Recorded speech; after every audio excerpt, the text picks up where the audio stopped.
right, jumping right in, we're doing a deep dive today on Breaking Boundaries, Your Path to Success by Conrad Riker. Oh, I loved this one. It's a self-improvement book, but right out of the gate. Right. Riker is very clear that this is edutainment, not like a therapist's couch. Exactly. And I loved that little disclaimer at the start, like, hey, if you're not the target audience, put the book down. I mean, talk about setting boundaries. Yeah, from the get-go. From page 1. Okay, so I'm hooked already, honestly. Yeah.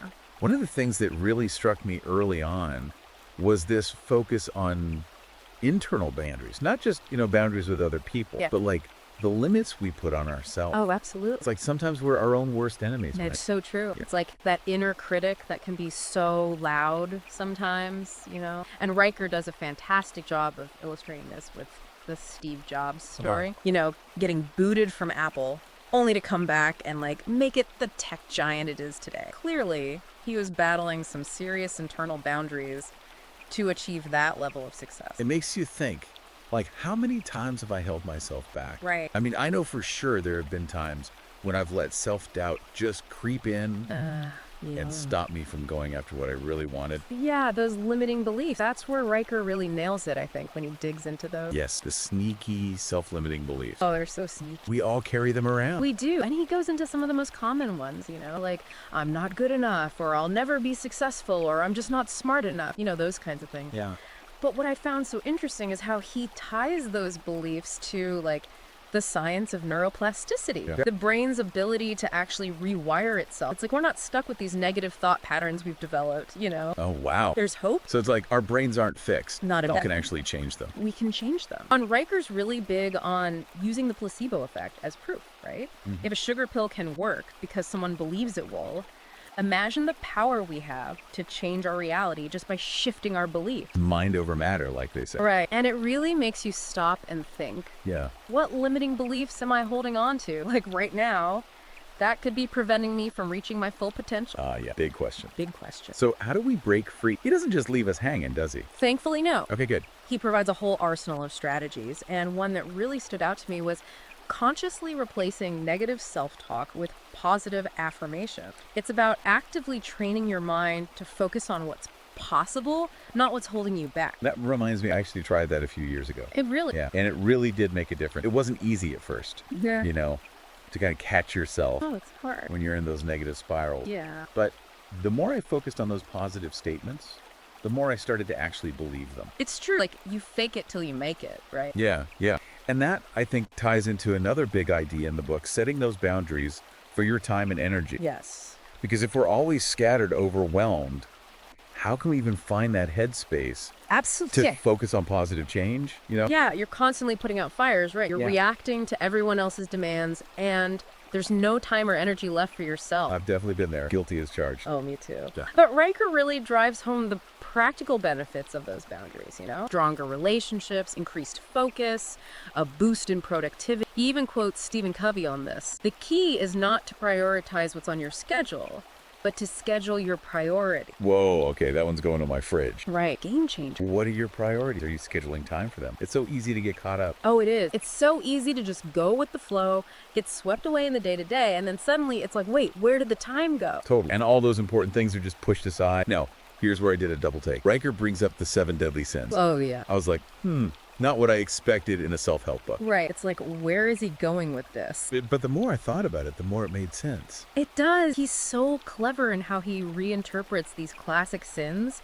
in the context of, self-sabotage. Okay. So pride becomes that trap of, always believing you're right, which stops you from learning and growing. Envy becomes focusing on what others have instead of building your own success. He uses Steve Jobs again, too. He does. But this time, as kind of a cautionary tale, Right. That intense drive, led to incredible achievements, sure. Absolutely. But it also potentially led to burnout, damaged relationships. It's about finding that sweet spot. Yes, where you're pushing yourself, but not self-destructing in the process. So I got to ask you, think about those 7 deadly sins. Yeah. Are any of them holding you back? Is anger clouding your judgment? Or maybe sloth is stopping you from taking action? Ooh, good question. It's deep stuff.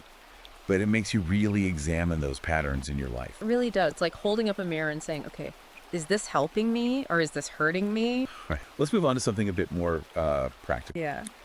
Riker spent a lot of time on habit formation, Yeah. which I found super helpful. He breaks it all down with that habit loop. Cue, routine, reward. Yeah, the cycle. Yeah, and it just makes it so clear, you know? Like, it simplifies how habits form, gives you a framework for building new ones. I gotta admit, just understanding that cycle was like a light bulb moment. Right. It made me realize why some of my attempts at new habits had, totally flopped in the past. Oh, yeah. I was missing a piece of the puzzle. Exactly. It's about identifying your cues, establishing that clear routine, and, this is key, having a reward that motivates you to keep going. Reward. Yeah. And I love how Riker shares examples of successful people and their routine. You know, folks like Elon Musk, Tim Ferriss. They've really mastered this whole habit thing. And it shows in their achievements, right? It's like building these positive habits is like investing in your future self. So true. I challenge everyone listening. What positive habits can you build Ooh, yeah. to replace the negative ones? Yes. Even small changes over time, those can lead to big results. Absolutely. Okay, gotta talk about time management. Oh, yeah. Can't escape that one. Because even with the best intentions, it's so easy to feel overwhelmed. It really is. Let time just slip away. Especially in today's world with all the distractions, right? Yeah. There's so many things vying for our attention. Okay, so lay it on me. What are Riker's go-to time management technique? Well, he covers a range from simple to more complex. One he highlights is the Eisenhower matrix. Oh, yeah, I've heard that. You know, that urgent versus important grid. Yeah. It's a great way to visually prioritize tasks, see it all laid out. It really is. And he gives a really relatable example of how to apply it to like everyday life. Okay. He also touches on the Pomodoro technique. Have you heard of that one? Yeah. Where you work in those 25-minute bursts. Yes, with short breaks. It's a great way to kind of break down those larger tasks, you know, avoid getting bogged down. I've tried that. It's really helpful for staying focused, It is. especially when you're working on something that requires a lot of concentration. Right. But I think sometimes, even with the best time management techniques, it's still easy to feel like we're drowning in stuff. Oh, for sure. Both physically and mentally, you know. Totally. And I think that's where Riker's emphasis on delegation and minimalism comes into play. Okay, intrigued. How do those two fit together? Well, he argues that delegation is crucial for freeing up your time and energy. Makes sense. Right, to focus on those high-value tasks. And then minimalism comes in to clear out the mental and physical clutter that can distract you from those priorities. So it's not about becoming like a hardcore minimalist, No. living in a white box. Not at all. But it's about being intentional with what you allow into your life. Exact. He has this great anecdote about Ashley Barty, the tennis star, who retired at the top of her game because she realized, you know, it wasn't bringing her true happiness. Wow. It's a powerful reminder that sometimes letting go can be the key to finding greater fulfillment. Okay, and speaking of finding fulfillment, Riker dedicates a whole section to the kind of practical side of things. Yeah. Meal prepping, exercise, The meditation. building blocks It's the cornerstone. of a healthy lifestyle. For sure, for sure. But does he offer any like unique insight? He does. He goes beyond the basics and really digs into strategies for overcoming those common challenges, like how to find time for meal prepping when you're already busy. I mean, that's something I know a lot of people struggle with. Oh yeah, for sure. And with exercise, he emphasizes finding activities you actually enjoy. So it feels more like fun and less like a chore. I used to hate going to the gym, Oh, but then I discovered rock climbing. oh, nice. Now I actually look forward to working out. See, it's about finding what works for you. And with meditation, he acknowledges, you know, it can be tough, It can be. especially for beginners. So he suggests, you know, start small, just a few minutes each day, and gradually increase the duration as you get more comfortable. He talks about all the different types of meditation. Yes, there are so many. It's not one size fits all. No, not at all. He does a good job explaining the nuance. He does. We've covered a lot of ground. We have. Boundaries, beliefs, habits, time management, minimalism, even the 7 deadly sins. But I feel like there's still a big piece missing. Oh, you're right. What about persistence? Yes, that's it. Riker has a whole chapter dedicated to this essential ingredient for success. You know, because let's face it, the road to any worthwhile goal, it's rarely smooth. It's going to be bumpy. There are going to be setbacks, obstacles, maybe even outright failures I'd expect of those. along the way. So how do we keep going Right. when things get tough? That's exactly what he explores in this chapter. Okay. And he shares some incredibly inspiring stories of persistence. Oh, I love a good inspiring story. Me too. Like Elon Musk battling bankruptcy, Colonel Sanders facing rejection after rejection before finally finding success with KFC. Oh, wow. Yeah. You know, it's like those stories that remind you giving up is not an option. Right. He also talks about the importance of reframing setbacks. Well, yeah, reframe. Opportunities for learning and growth. So it's not about avoiding failure, Right. it's about how we respond to it. Powerful mindset shift. Absolutely. And this is where the power of mentorship comes in. Sure, yeah. He argues that having a mentor, someone who has already walked the path you're on, can provide invaluable guidance, support, accountability. He goes so far as to say that finding a mentor can be a game changer when it comes to achieving your goal. I think he's right. Yeah, I have definitely benefited from having mentors in my own life. me too. They help you see things from different perspectives, challenge your assumptions, push you beyond your comfort zone. Couldn't agree more. Okay, one last crucial topic before we wrap up this part of our deep dive working. Oh, networking. Yes, it's huge. Riker stresses that building a strong network is about way more than just collecting business cards. Oh, yeah. It's about those meaningful connections. Right. It can open doors and create opportunity. He goes into detail, too, about specific networking strategies, like how to approach people you admire, how to follow up after an event, how to offer value to your connections. He makes a really interesting point about networking being about giving more than you take. Oh, absolutely. It's about building that community of support. Yes, where everyone benefits. Where everyone wins. Exactly. It's not just about what you can get. Right. It's about how you can contribute. Yes, to the success of others. It's a win-win. I love that perspective. It's so refreshing. Okay, I think we've given our listeners a lot to think about for now. We have. Why don't we pause here, and when we come back, we'll dive into that final chapter on self-care. It's a big one, and I think it kind of ties everything we've talked about so far together beautifully. I think so too. It's the foundation for everything else, really. Absolutely. Can't wait to get into it. Neither. All right, we'll be right back. Right after this. Okay, we're back. Back at it. Before we took that little pause, we were just talking about the importance of networking, right? Building those win-win relationships. And I think that actually segues perfectly into Riker's final chapter on self-care. Oh, totally. It's like, if we're not taking care of ourselves, how can we possibly show up Right. as our best selves for others? Yeah, it's like trying to pour from an empty cup, right? Exactly. You can't give what you don't have.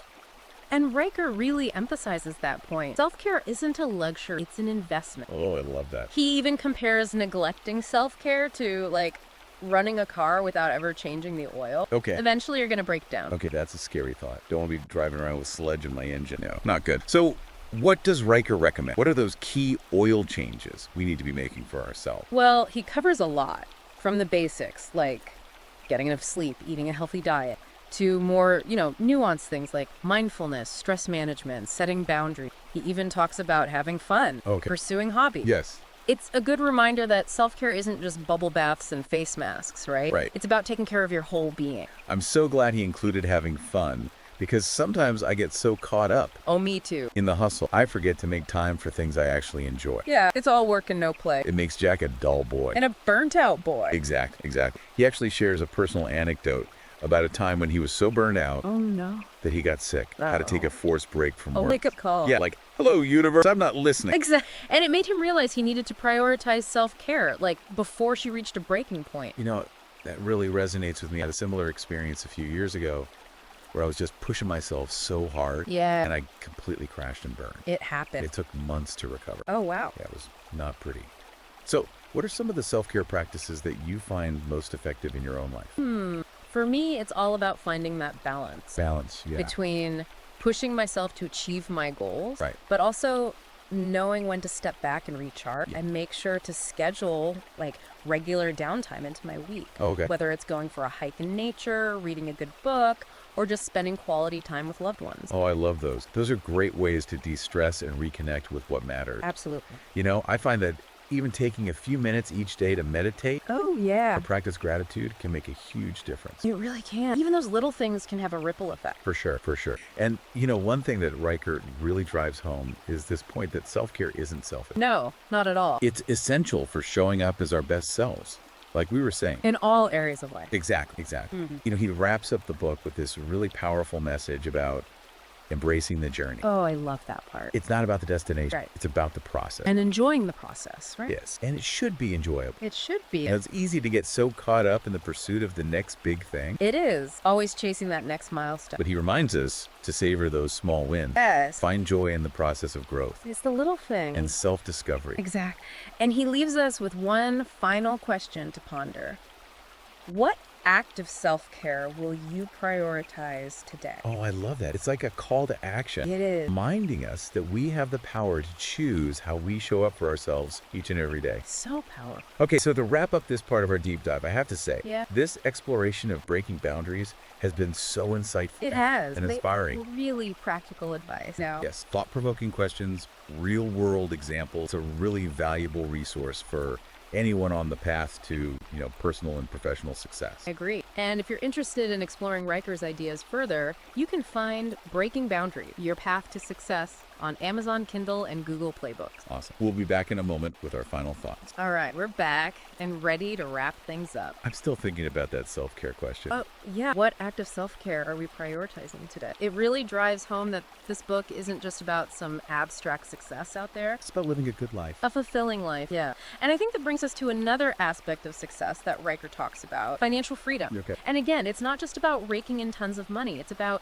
having that control over your finances, reducing stress, and creating opportunities to, actually pursue your passion. See, this is where I could use some help. I'm all right with day-to-day spending, but the whole investing thing, planning for the future. Yeah, it can feel overwhelming. It does. Does Riker give us any guidance there? He does. He has a whole chapter on financial freedom, and it's got practical tips, strategies. One thing he keeps hammering on is mindset. It's not just about numbers. It's about believing you can create wealth, make smart choices. So it's like shifting those beliefs about money, kind of like we talked about with limiting beliefs earlier. Exact. Replace those negative thoughts with positive affirmations about your financial abundance. I like it. Right. And surround yourself with people who've already achieved financial success. Learn from them, adopt their habits. Like model their behavior. Exactly. It's like that saying, you are the average of the 5 people you spend the most time with. So true. If you're always with folks who are struggling, it's hard to break out of that, isn't it? It really is. But surround yourself with financially savvy people, those successful folk. Yeah. Their mindset, their habits, it kind of rubs off on you. Makes sense, but it's not enough to just read about it, right? Riker's big on taking action. You can't just read about financial freedom. You gotta do something. Right. Put it into practice. Exactly. Start small. Set achievable goals. Celebrate every milestone. Baby steps, building that momentum. Exactly. And gradually, increase your knowledge, your confidence. It all ties back to that habit formation stuff we discussed. Oh yeah, building good habits. Saving regularly, investing wisely. Those things set you up for the long term. Long game. And it's not about